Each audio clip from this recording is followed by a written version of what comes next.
Tem uma outra ação também que a gente propôs, que é uma ação popular, é da Smartmatic, a empresa venezuelana que todo mundo conhece, né, que vem fraudando aí as eleições e tal na América Latina, tentou fazer nos Estados Unidos também, aí foi descoberta. Então eu visualizei ali que seria muito complexo e muito difícil provar a fraude na eleição em si mesma considerada no Brasil. Primeiro, porque eu não tinha elementos técnicos. Segundo, que esse processo ia se alongar demais. E terceiro, que sempre teria esse discurso de que é um terceiro turno, esse discurso que é o querer revisar o que o povo decidiu, né? Que a fraude ela é um absurdo e tal. Só que, verificando todo o processo administrativo de licitação dessa empresa, eu verifiquei ali várias fraudes.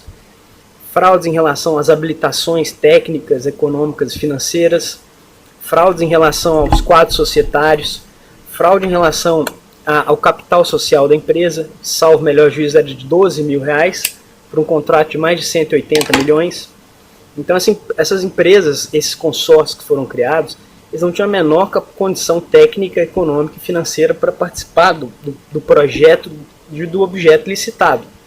Então, eu fui pela premissa.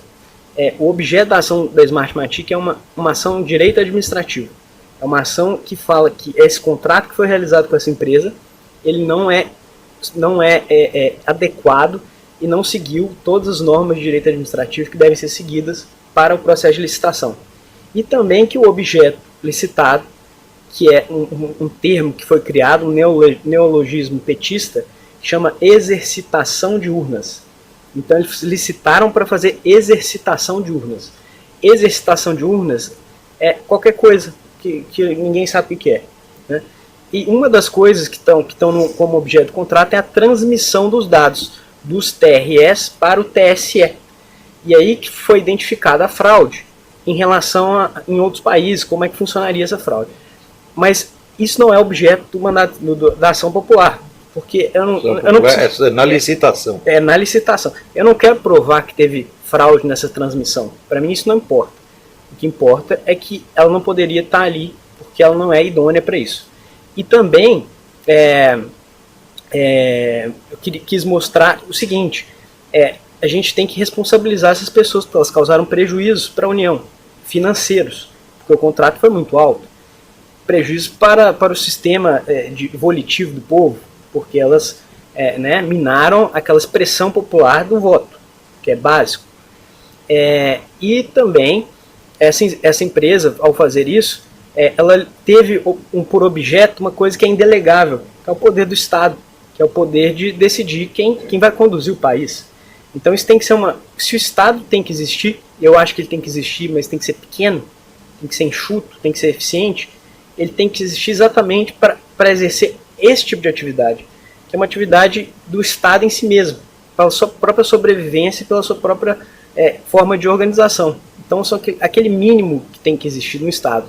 Então, e esse mínimo foi simplesmente delegado para uma empresa privada. E o Estado tem empresas públicas que já fazem serviços de informática para o Estado.